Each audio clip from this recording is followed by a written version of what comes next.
I have a domiciliary care agency. We go into people's houses looking after elderly, disabled, um, in their own homes. What drove you to start your own business? I had been I was a domiciliary care manager I had worked for another company for 20 years. Mhm. Um, I was the manager there, and they wanted to expand the company. They wanted me because I was obviously enrolled with CQC and as the registered manager. They wanted to expand the company. They brought somebody in to expand the company for them, but he wanted me to do things that I wasn't agreeing to do, i.e., take people on without police checks, call cram, things like that. And I said no. So we agreed to disagree, and I left the company. When I did leave the company, everybody was horrified because I sort of just walked out. Even CQC and Birmingham City Council, who we had our contracts with at the time, called me and said, well, because I had to tell them I'd gone, why have you left? And I told them the reasons why. And it was them actually said to me, well, start your own company. And I did say to them, I said, I can't do that. And they said, that's exactly what you're doing at the moment, only you're doing it for somebody else. So I think it was that. I thought, well, yeah, I am really. So I think it was everybody else telling me, yes, you are capable of doing it, because I didn't think I was at the time, to be fair. So So what sort of challenges did you face when you were starting out? as I say, I was quite lucky, really, because I had CQC, Birmingham City Council, because I'd worked with them for so long. They knew me anyhow over the 20 years. So that was a good thing. The only thing was, I think it was getting the money together to sort it all out, because it was, you don't realize what, well, I didn't realize exactly what went into it, and what it entailed.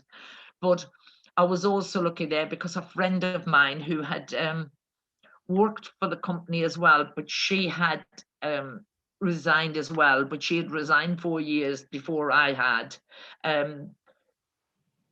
She knew how to do that. She used to do the policies, procedures, everything like that, all the paperwork for that company.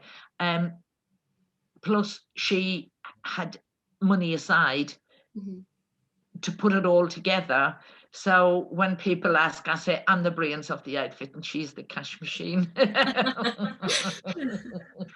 So, yeah, but it's having the money because you have to wait for about 6 months before you get any money back from it. Well, in the domiciliary care, you have, because you it's 60 days, you get invoiced after 30 days, but you don't actually get paid until 60.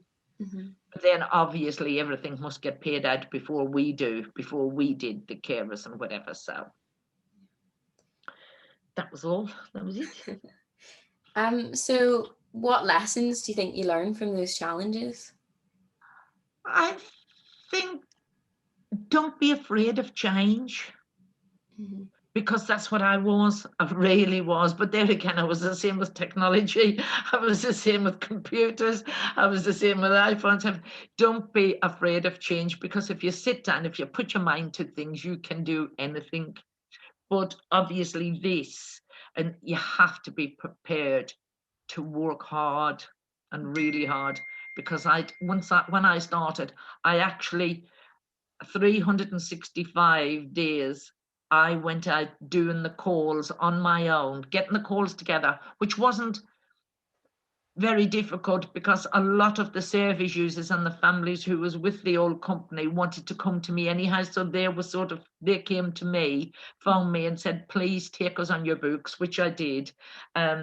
So for 365 days, I was out there on my own doing them all until I built up enough.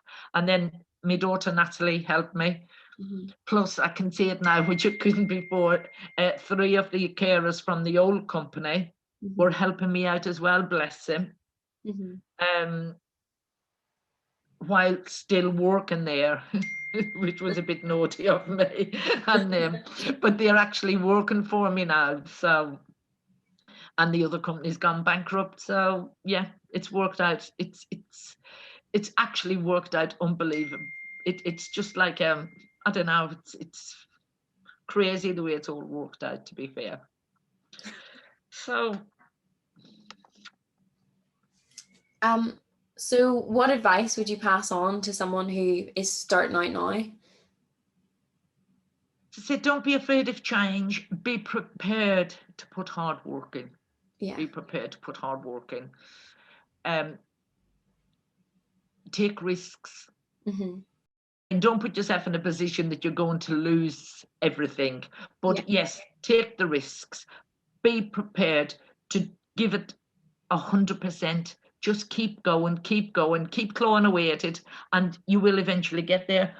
I've been going now 8 years, and I've got to the point we've got 27 carers. Mm-hmm. We have got we've only got 700 hours, but that's because of me. I don't want it. That's all I ever wanted. I don't want a great big company that I can't keep control of. Mm-hmm. And I wouldn't say that I'm a control freak, but I just want to make sure the people that we are looking after do get looked after. Yeah.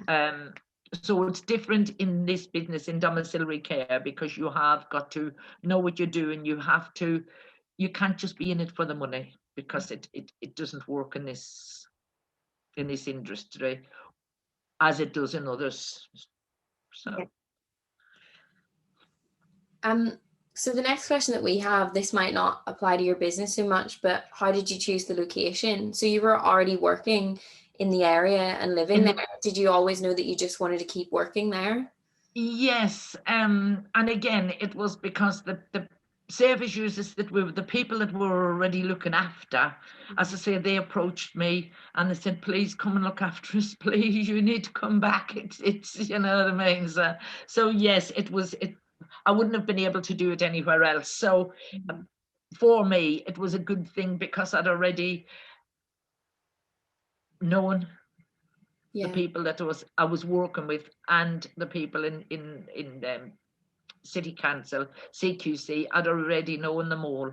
So, which made it a lot easier for me as well, to be fair. So yeah. I would have always been here.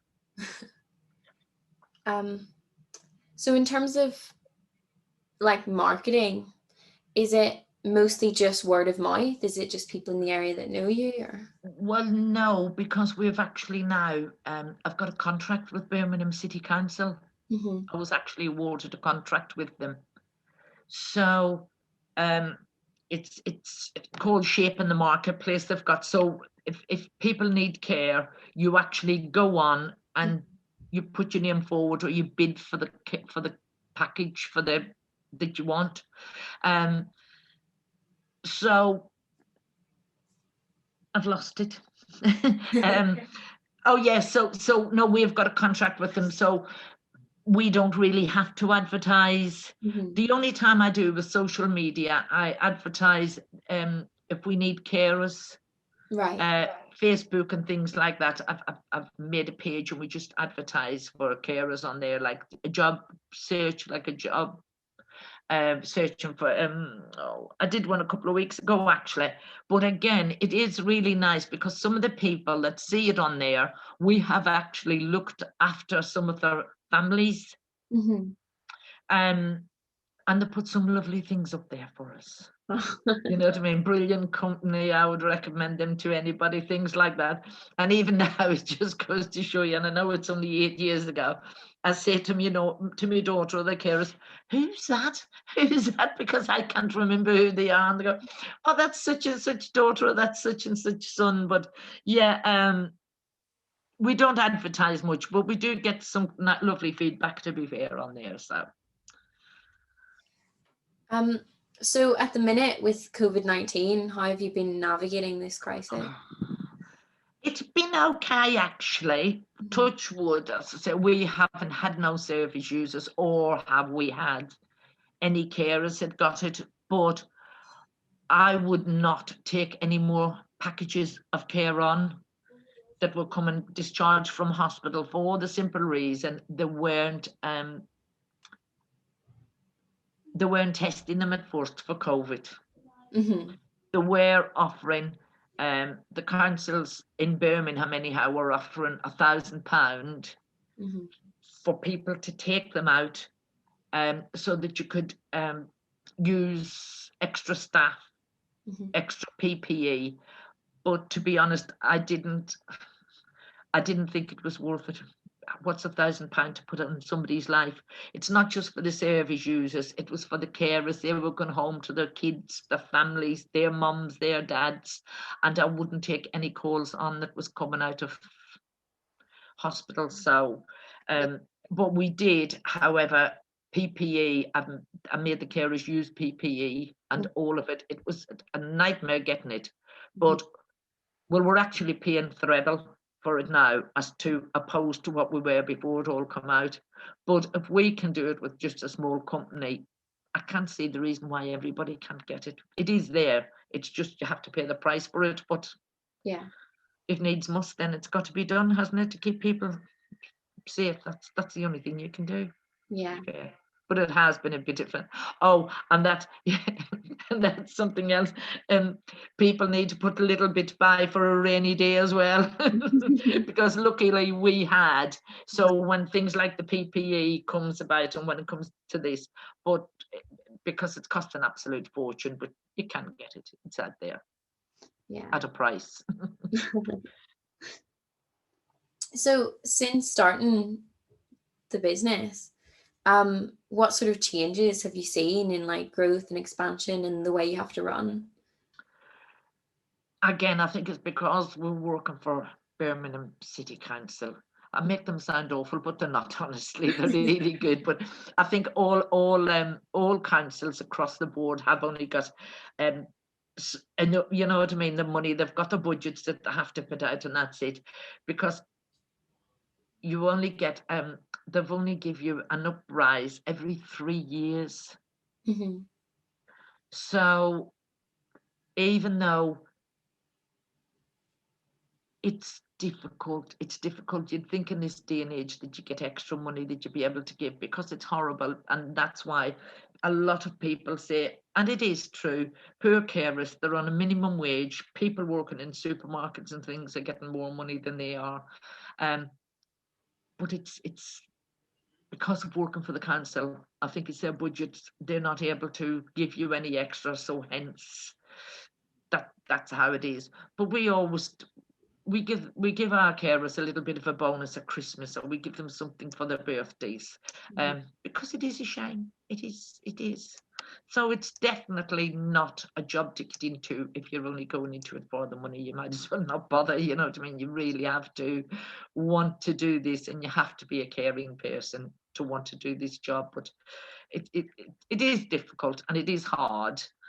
And working for the council, and also we have got some people who have to pay privately, which again I think is horrendous, because they work all their lives, they try to save, to leave something for their children, for the families, and they end up, they have to pay it out just for somebody to look after them, which I think is horrendous. But even those people, we still only charge the same as the council pay us, because I think it's awful. And that's what I think really needs to change, things like that, because it's awful. Well, that's all of our questions. Is there anything else, any other piece of advice or experiences that you would think that people starting out or young people should know? No, but believe in your dream, believe in yourself. I think that's what was wrong with me. I didn't believe in myself. It was everybody else that believed in me.